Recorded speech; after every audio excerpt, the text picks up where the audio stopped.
Ladies and gentlemen, it's another edition of Adventures in Careerland.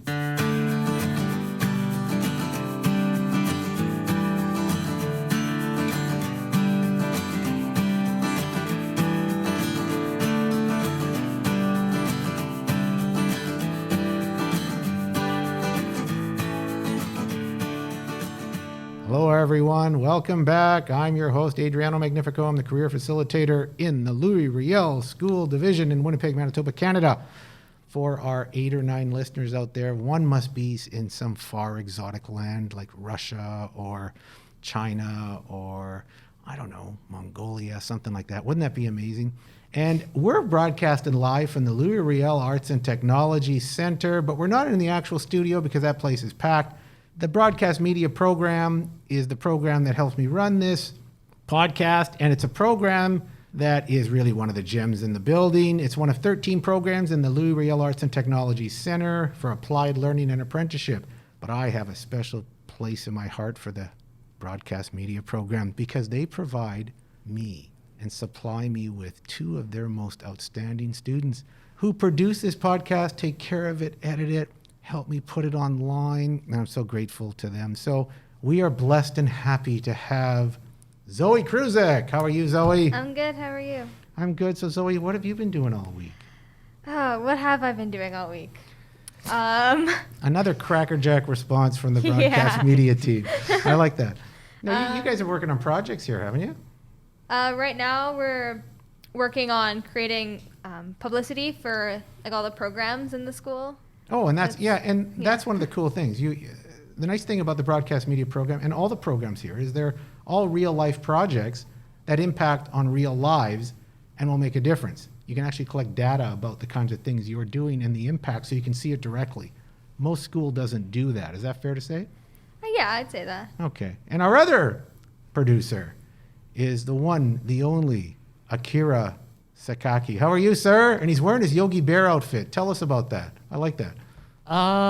You know what? I actually put this on and I thought Mr. P is going to call me Chewbacca when I walk into the class because that's what he does normally. You're my little boo-boo bear. Well, on one of the posters in our classroom, there was a person that was missing during their group photo, so they put Chewbacca in. Yeah, they photoshopped Chewbacca in, and I kind of feel like that I'd be offended. Do you think I'm hairy? Is that what you're trying to say with this picture? No, you just got a Yogi Bear outfit on. It's a big furry jacket, so you're not my Yogi. It's from Garage, I won't lie. It's nice. From Garage the store. Yeah, the female apparel store, yeah. How trendy. Honestly, it doesn't look like a female jacket. Yeah, everything's kind of unisex today. I don't think it matters, right? People were like, where'd you get that jacket? I'm like, Garage. Hey, a very important thing to talk about, though, before we get to our special guest, who is a very special guest, and I think this show is going to be a doozy. I think it may be the best one we've ever done. Anyway, I started my Christmas watching yesterday, and not the Hallmarks. I love the Hallmark movies because I'm still one of those guys who thinks, gee, I wonder if they'll get together. It's a Hallmark movie. They always get together. Always well, they always start out hating each other, so you're never quite sure, are you? They're always filmed here, too. Did you know that? They're not always filmed here. Most of them are. A lot of them. A lot of them, yeah. And that's part of our great Manitoba film industry. I'm not sure everybody's aware of how prominent that industry is in Manitoba. But we do have a footing because we give so many great subsidies to the American film crews that come down. And we have such a highly trained collection of workers who can do this work. So it's really a feather in the cap of Manitoba that we draw so many American producers and so many American shows down here. It's really quite neat. But I watched my first Christmas show, and I like to watch them all. Like I have a schedule. Rudolph the Red-Nosed Reindeer, the 1964 edition. With Burl Ives, you don't remember that guy? Have a holly jolly Christmas. That guy. There's a lot of those now. Yeah, there's a bunch of those guys. Well, come on. But Burl Ives was just an old sage of a crooner back in my day. And he's the snowman who starts it off. But it's Rudolph the Red-Nosed Reindeer. This was a classic with Herbie. And it's all about career development because Herbie's an elf in the shop who really wants to be a dentist, right? What? Yes. Don't you know the story? You've never watched this? You have to watch this show. It moved me yesterday. It's an hour-long show. I'm sure you can stream it and find it. It was brilliant. And, of course, the Abominable Snowman's on it, Yukon Cornelius, and Rudolph. And, I mean, you can't even watch this show anymore because poor Rudolph is treated like a bag of dirt in this show. And that will hurt somebody's feelings if they watch it, right? So it's, he's got a red nose and everybody shuns him. And then by the end they figure out, oh, look at the value we can get from his red nose. We can keep Christmas going. So it really isn't a great message, but it warms me nevertheless, because I used to watch it as a kid. So what's your Christmas gig? What are you going to be watching? Whatever my mom has on the TV, because I'm not a huge Christmas person. Oh my gosh. That's so sad. Yeah. I like that one. I think it's like Snow Miser and Heat Miser. You know what? Does anyone know what I'm talking about? I've heard It's this like song, the I, but- Mr. White Christmas. No, you don't? Okay. Okay. Yeah, there's a Go huge look it makeup up. trend with it. It's so funny. And you know what? I sit down. I get popcorn ready. I get snacks ready for Elf. I have to watch Elf and The Christmas Story. And It's a Wonderful Life. Have you seen this movie, It's a Wonderful Life? It's a black and white one. It's probably the greatest Christmas movie of all time, George Banks. You have to Oh, I know watch what you're it. talking about. Yep. Beautiful movie. Or like that Christmas one's like, there's a street in the So name. you guys really aren't into this. You're not waiting for these Christmas shows. I just can't wait. The Charlie Brown Christmas, you're not going to be watching that? That's one of the... I don't like Charlie Brown. I Oh don't my like Charlie Brown gosh. either. You know what? I'm not even sure I want to continue. I think we're going to raise the bar now with our special guest. Our special guest is a student from College Belleville from last year, a graduate of 2021, College Belleville, during COVID, which made it all the more difficult. So we'll ask about some of that too, graduating. You guys are going through that right now. My producers are going through that. We still have the COVID protocols. And I'd like to introduce you to Emma Honeybun. Emma, how are you? I'm all right. Thank All you right. for having me. Oh, what a pleasure to have you. And I think your name, Honeybun, is unbelievable. I thought Magnifico was the ultimate name, but now I've been usurped by Honeybun. So now I acquiesce to your excellent name. Congratulations. Thank Hey, you. has anyone ever had any fun with that name growing up? I used to go to dance class when I was younger, and one girl there called me Honey Bunny, and it got on my nerves so much. I'd get pretty upset about that. I can too. You would understand too, that. right? No, that's what I mean. The name invites it. Like I've had that Magnifico where they all think you must be brilliant, and I'm a bit of Your an idiot. name literally means Mr. Magnificent. Yeah, I know. So Yeah. it's a hard name to live up to. You must have it. You have to say, well, yours is a cuddly kind of, cushiony kind of name, right? It's a beautiful name. I love it. Where does that name come from? England. I have only one English relative, my great-grandpa. The rest of my family is Ukrainian and French, but I have one English relative, so he is responsible for the rest of my family being called that. Oh, that's amazing. You know what? And I'm thinking of the food you've been eating. So you eat lots of Ukrainian food? Oh, yeah. Oh, that yeah. must be awesome. Ukrainian food is unbelievable, you guys. The Yeah. kholabshi, the meatballs. I love going to a Ukrainian wedding. I'll eat all night. And the food's spectacular, especially if it's made in the kitchen. Oh my gosh. But then you go to England. I went to school in England for a little bit. Did you actually? Yeah, in London and Durham and different places. Lucky. Yeah, I was lucky. But those were choices I made. That's what the whole podcast is about, right? Well, like, what did you make? What did you do? What choices did you make? Why did you make those choices? And I thought the English food was awful. Like Yeah. I shouldn't say awful. It was just kind of Dry. It was boring. It's Yeah. like gray and Like- mushy. Well, it is a bit, and everything was porridge. stewed. Like all the Yeah. vegetables were stewed all the time. I thought, how can you eat this in the cafeteria? I thought this should be students are eating in this cafeteria. How can you feed us? But that's okay. Okay, well, cafeteria food is like never. Well, the food here, let's talk about that. The Yeah, food well, here is actually here, yeah. fantastic.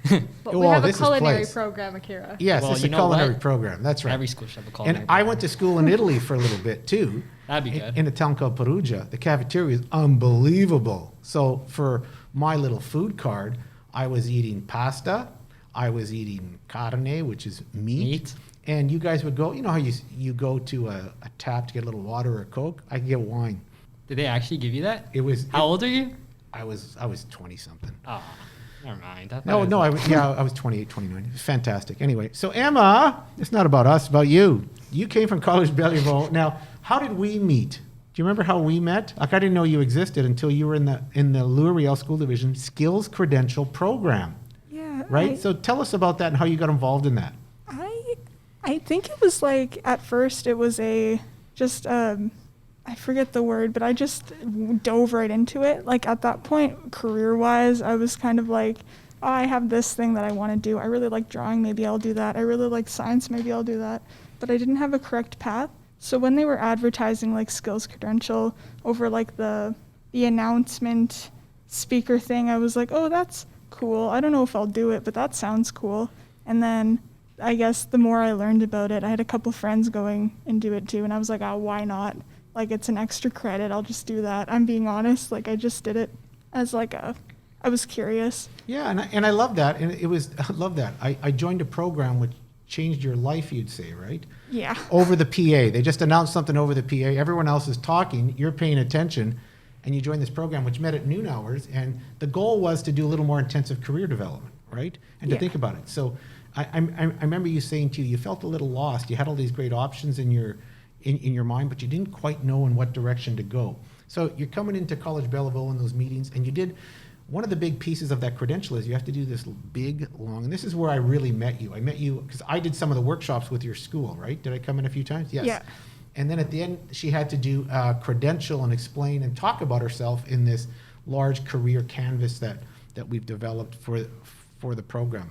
And that's when I met you, and I thought, oh my gosh, this is amazing what you're doing here. Tell us about your canvas and that presentation, and what you discovered about yourself in that canvas. Yeah, it was definitely an interesting process. Like, you don't really realize how hard it is to really talk about yourself that much until you're doing it. Like, I was just like, oh, maybe I'll leave out this detail because it's embarrassing. Maybe I'll do this instead. But I was like, no, that's not me. So I kept in all the embarrassing stuff anyway. And I was like, oh, this is going to suck, but I'm going to do it. You know what? I love it. But you have to learn how to talk about the embarrassing stuff in yourself and turn it into a really powerful part about yourself. Yeah. Because I remember watching your presentation. I loved it. I just loved the nuances of it, the fun of it, the seriousness of it, and then you started moving. But what I really loved about it is how you talked about yourself. Keep talking about that, because that was neat. Yeah, that's one thing I'm bad at, I think. So I was like kind of just going out, not on a limb, but like I was winging it a lot of the time, and I felt like I was doing a bad job because of that. But like it actually ended up making it really fun because I would, like, I guess that's what it's about, connecting all these dots, but I'd include things like whatever. I used to go on bike rides when I was younger, and include things like, oh, I spend the 3 hours at my desk, stuff like that, and how that kind of like plays into what I wanted to do, I guess. Like, I'm trying to think. No, things. It really started connecting you to your interest in art and journalism and the stuff you've chosen, right? Because you're a writer. Were you a writer in Belleville? Yeah, but at the time I didn't think I was going to be that serious about it, but I was a writer for sure. Well, exactly. And you did that through English class, correct? Yeah. Was that pretty much the only place where you got to do that? Not really, but the only place where I was actually serious about it, like I was into it, you know? Okay. So the writing, and you also were doing things on the side, though. On the side, you weren't doing sports. You weren't playing chess in the chess club or doing those kind of things. You draw? I draw quite a bit. A lot. So where did that come from? Just like it was a hobby when I was younger, and it just always stuck. Like I made comics until, well, like the past year, because I don't have much time anymore.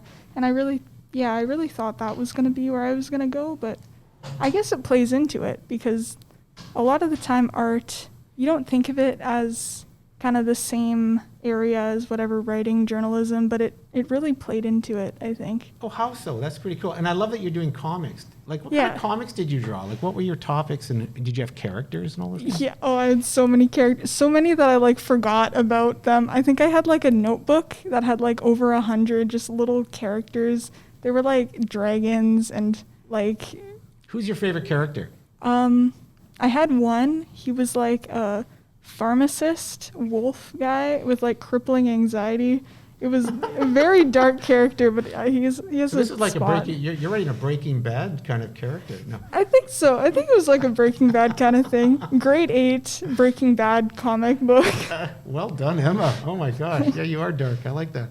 Of course, that was a great serial. Now, you mentioned that this stuff connects, right? The writing and the art. How did that kind of connect to your sensibility of where you should move, or how you should gravitate next, or what you should gravitate towards next? I think it all comes together, like the creativity aspect, because like what I'm doing now, it's like it's all creative, like it's all like making those ideas and like implementing them the same way I would like with art or writing.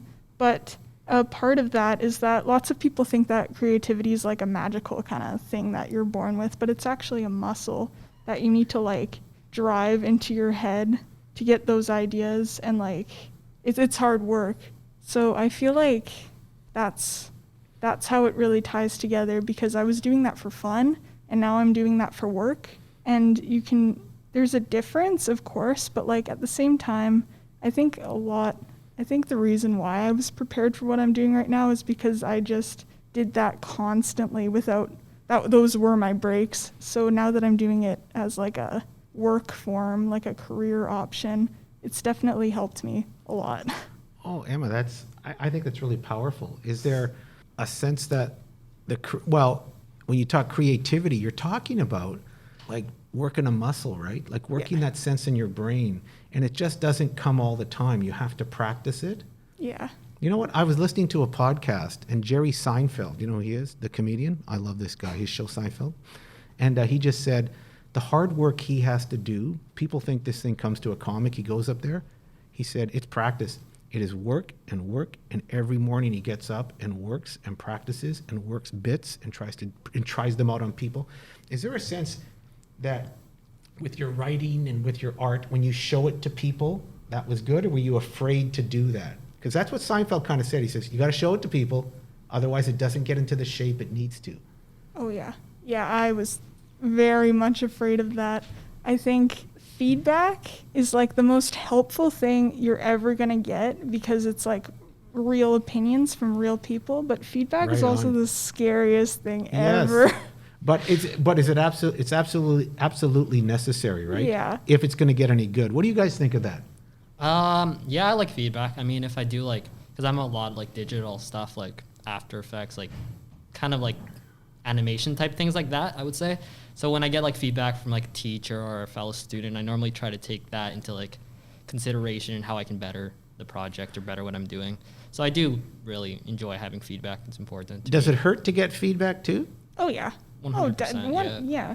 It can hurt. It can hurt. Like, if it's not constructive, if it's just someone trying to put you down, then yeah, it sucks. Yeah, but like, definitely. you know, I do appreciate feedback, and I like when people can tell me like, oh, you can make it better by doing this. I take into account. Yeah.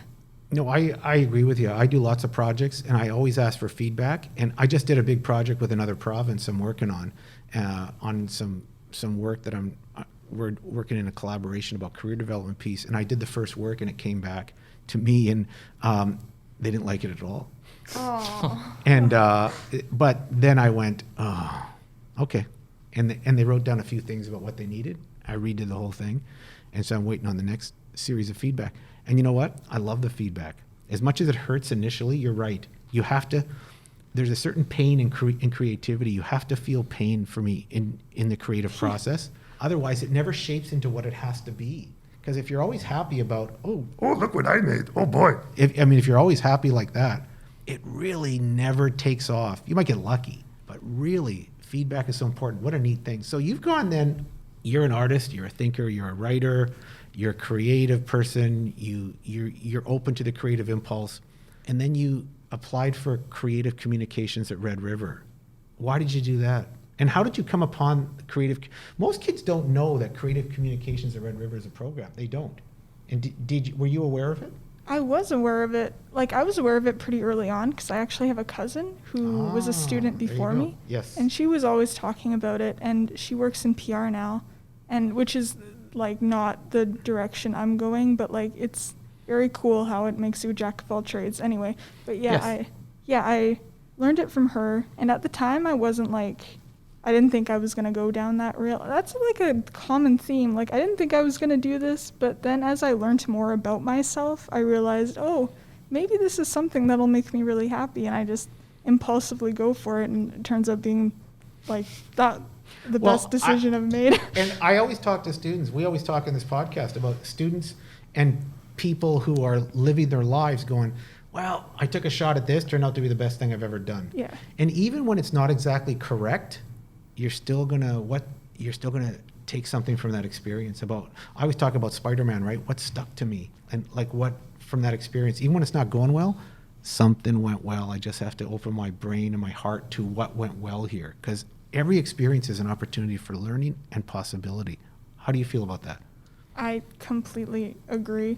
Like the application process, like getting into everything, like that was an experience all on its own. Yeah, creative communication. And these guys are in the broadcast media program, which is kind of a bit like the creative communication process, or CRECOM. We call it CRECOM, right? Yeah. But CRECOM's a little more all-encompassing, right? Oh yeah, it's huge. It basically makes you a Swiss Army knife, because Oh, you're doing gosh. all these different things. Like there's PR, advertising, media production, journalism, graphic design, like all that stuff.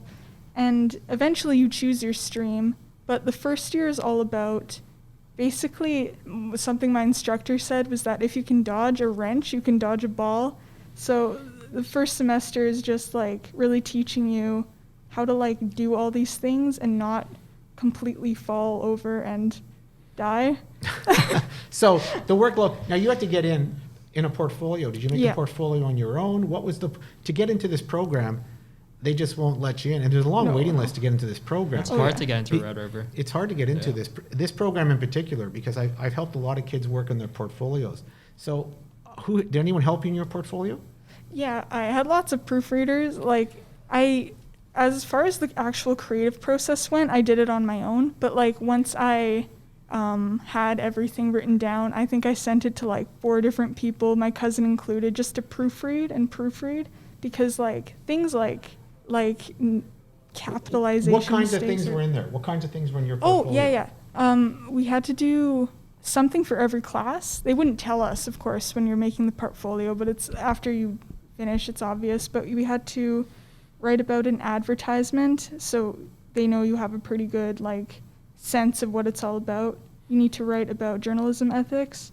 I had to write a short story for Writer's Craft. I had to do a personality profile, so going out and interviewing someone, and I had to create a resume and a cover letter sort of deal, like Yes. Yeah. About why you wanted to apply for Yeah. that and what you brought to the program. yeah. So that's daunting. And then the canvas that you did must have been helpful, because Oh, yeah. it put in perspective how to talk about yourself Yeah. and how to choose the experiences. Because we always talk in this program in this podcast about got to collect those dots.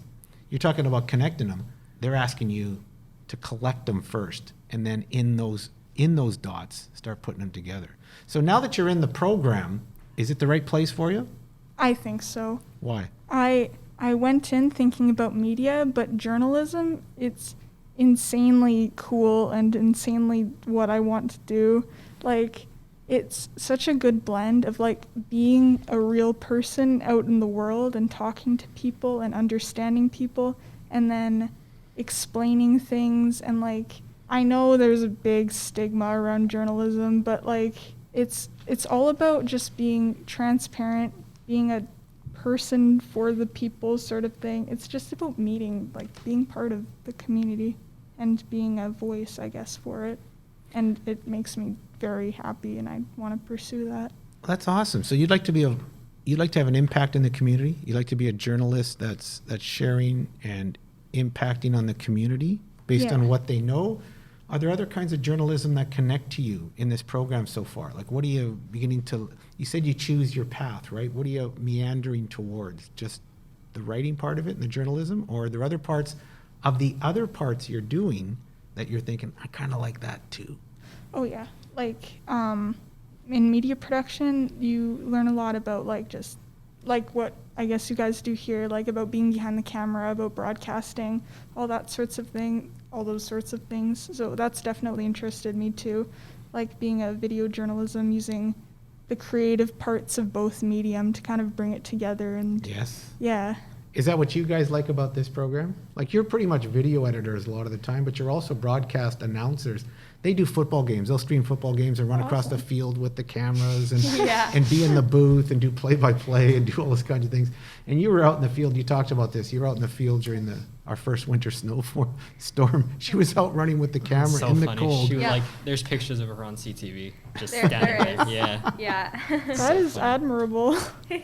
Well, but I remember you said in another podcast how much fun it was. You didn't even feel like yeah, the it cold, was right? so much fun. It is actually so much fun. So are you doing a lot of hands-on stuff right now? These guys are hands-on. Yeah. These two producers. Are you doing lots of hands-on work in studios and stuff, or getting out in the field, or right now, or you're pretty much now just learning the ropes and you're going to do that in the next semester? It's a blend. We're pretty much learning the ropes right now, but in journalism in particular, we've been going out and like we did a streeter where you just basically go out and interview people on the street, which was crazy and scary, but also like so just fun. just quickly, like a Jimmy Kimmel thing. Yeah, we like- do that actually. We've done multiple Yeah, of we've those, done and that they at are school. like, yeah, they are kind of. You know what? It's because you don't know what to expect from the people's answers. Oh, yeah. And like a lot of people turn you away. So the thing is, you can't ask them if they have time. I guess that's the piece of advice Mr. P gave us. Yeah. So you can't ask them if they have the time. You just have to go You just right have to up yell there. at them and ask them the question, I've and done they're that. like their brain automatically they'll answer Yeah. it because it kind of like short circuits. But if you ask them, they'll always turn you away. I actually chased someone down the sidewalk. I was when we so did funny. I that. was there and I saw her run like a block just to ask this person. a I question. did. I can see you guys doing that. So you're kind of in the same field. Yours a little more detailed, and they're building more nuance and specific skill sets around this. Like you guys have said to me, not heavy into writing. You got to write in this thing, right? In your gig, you got to write, and Yeah, it's- writing's a key component of it. Correct? Yeah, it's about writing first and foremost, but it's also about writing fast and still having a good quality of work Yes. for the deadline. Like the first streeter we did, I think we started at 1 and it was due at 6, and it was going out, interviewing 5 or so people, getting their names and answers and getting those notes, and then writing a story from what you got from people, and then it was due at 6, and that was insane, but it really, But you got it yeah. done, right? Yeah. You got it done. And that's the beauty of a deadline. And that's what you guys are learning, right, too? Things got to get done. You can't not show up to the football field while we're streaming. You have to be there. And you got to get this stuff done. And I'm looking at Akira. I'd like to Yeah. point out that they're all staring at me right now. Okay. Akira sometimes has trouble with some of the deadlines. But you know what? In the end, he gets it done. So I'm always proud of Akira. I was saying I'm very go with the flow, and it's kind of an issue. That's good. So in your family, you feel like you have a supportive family life at home and all that kind of stuff, and they're always in your court and they're always pushing you to succeed, or what's it been like growing up as a kid? Oh yeah, for sure. My family, like, I think I'm the only person in my family who's really creative in this way. Not that if my family's listening, it's not that you're not creative, but like my brother's into sports, my dad's a carpenter, and my mom works in at Wawanesa, and it's like, Oh, those are all creative Yeah, jobs. they Those are. brilliantly creative. Yeah. but it's not like the writing and the drawing, I guess. So yes. Yes. growing up, like I was Artistic. You're a little more artistic sensibility, right? Yeah, and growing up, like, they were always super supportive. It wasn't always, they didn't always, like, get it. They didn't always get why I was drawing, like, Yes. strange things all the time and writing about, like, weird characters, like Breaking Bad comic books, stuff like that. But they've always been, like, super supportive, and, like, all throughout my application process, it was all confidence, and I'm super grateful for that because Oh, that's yeah, awesome. yeah. So your family helped build that foundation of you can do this. Just keep plugging away, and we've got your back. yeah. That's a great feeling. That's a great feeling. So now there's another program. In fact, in the CRECOM, you've chosen the Red River. I mean, some people can go into CRECOM, start at the University of Winnipeg, and kind of get a dual thing, right? You can get an arts degree along with the CRECOM diploma. That takes, I mean, it's probably 4 or 5 years. Yours is a 2-year program, Yeah. and you can get right into the field. Are you prepared to be working in a little town called Bunyock somewhere, working in the newsroom in a rural part of Canada or Manitoba? Honestly, if you had asked me that before I was in this program, I would have said, no, that's scary. But, like, that would be pretty cool. Oh, I right would on. like to work in a little, just out in the field, in a mountain somewhere with a microphone. That sounds amazing. Oh my gosh, that sounds like like the Abominable Snowman. Yeah, That's what it is. It's beautiful. I want to interview the Abominable Snowman, make a profile on him. There you go. Or Superman in his Fortress of Solitude. Yeah. Like we have all kinds of possibilities here. Batman in the Batcave. Anywhere else? Look at these guys. Anyway, that's awesome.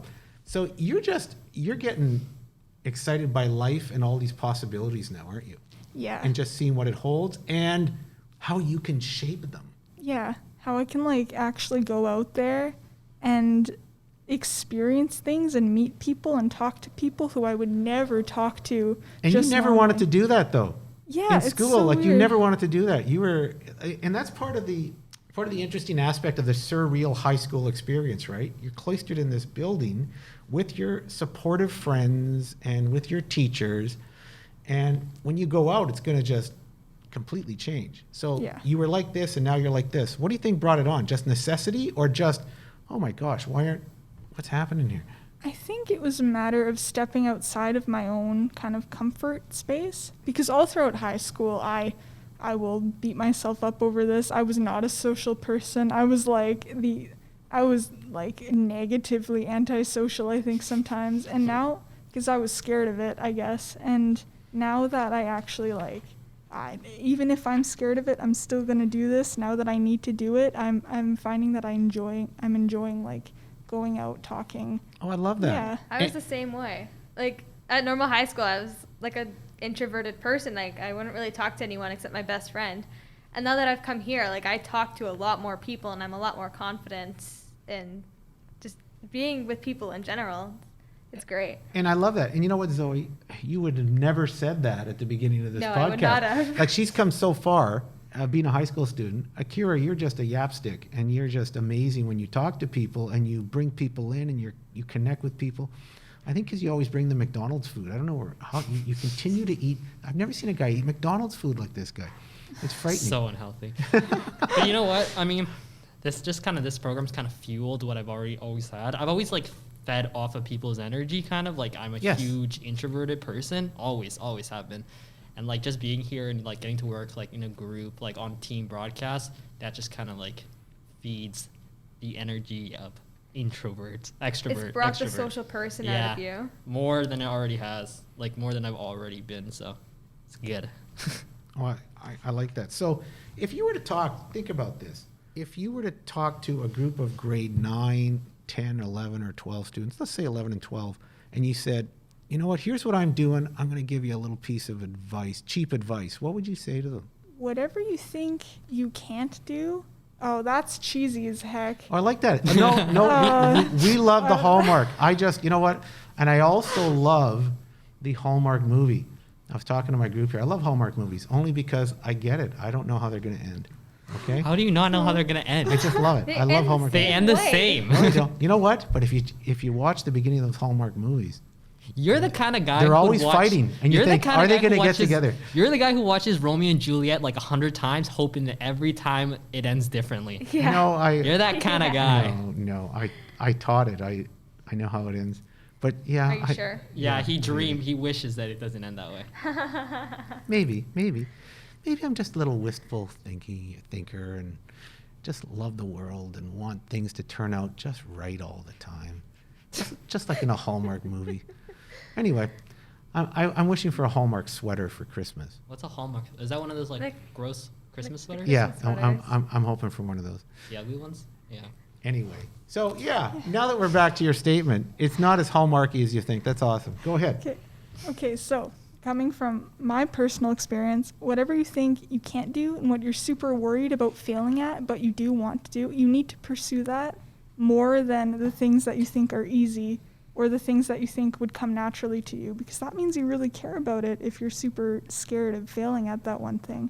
Well So, said. Yeah, That's really thank good, you. actually. Wow. Just like pursue that. That's amazing. So it's all. Are you saying pursue the hard stuff? Pursue the hard stuff. Always go for the hard stuff first, because if you don't and you go the easy way, you're going to regret that. But so kids much. do that in high school, don't they? They'll Yeah. gravitate. And I said this to kids, well, and students I've taught for a lot of years, and just said, look, you don't come to high school to learn what you already learn. Right. You come to high school to learn what you don't learn and to build what is in you but hasn't been developed that well. So if it's confidence or if it's talking in front of people, that's what we do. But kids will avoid that stuff like the plague. won't they? Like they just will. Like I just don't want to do that. It makes me feel uncomfortable. So you're saying get uncomfortable. Yeah, get uncomfortable. Get uncomfortable. Get it, like, Feel the pain. yeah, I use No it. pain, no gain. Take me to the mountain. Yeah, all the way. Take me to the mountain. Bring it home. Yeah, that's like Go for it. Just do it. Just do it, baby. That's what you got. Anyway, no, I think that's really apt and smart. It's those things that are important to you take a little pain. Yeah, And if you're going to get good at them, because you're probably good at them, they just take a little struggle. It's the struggle that turns you into the person who seeks challenge and opportunity and problems to solve. I think in life you ought to be looking at problems to solve. I think when you become a reporter in your life, what do you see you'd like to problem solve in the world? I think close things, because I don't want to go out and like say, oh, I'm going to change the world with my reporting skill, because that's not going to happen. Just things like It might. Believe who in knows? yourself. Yeah. Way to go. Pursue the hard stuff. The hard stuff. That's a long-term Okay, goal. that's a real hard one, okay? Anyway, we don't want to get too hard. I mean, go ahead. Yeah, but yeah, just things that you wouldn't hear, like you don't hear often enough. Like I really want to focus on Indigenous issues in Winnipeg and Awesome. like, yeah, domestic issues in Winnipeg, just things like that.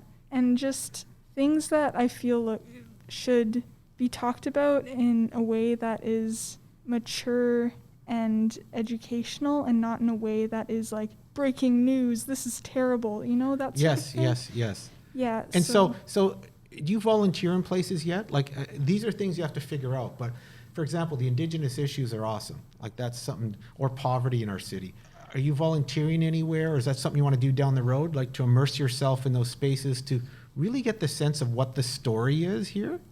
Yeah, I haven't yet, but that's definitely something I do want to do down the road. And that's something we do in the program too. Yes, So yeah. yes. And that's the only way you really get in touch with the story, correct? Right, Like to yeah. really, to go with the people in the story and immerse yourself in that story. I know I write from time to time, and the only way I get to know a story is to have the long conversation.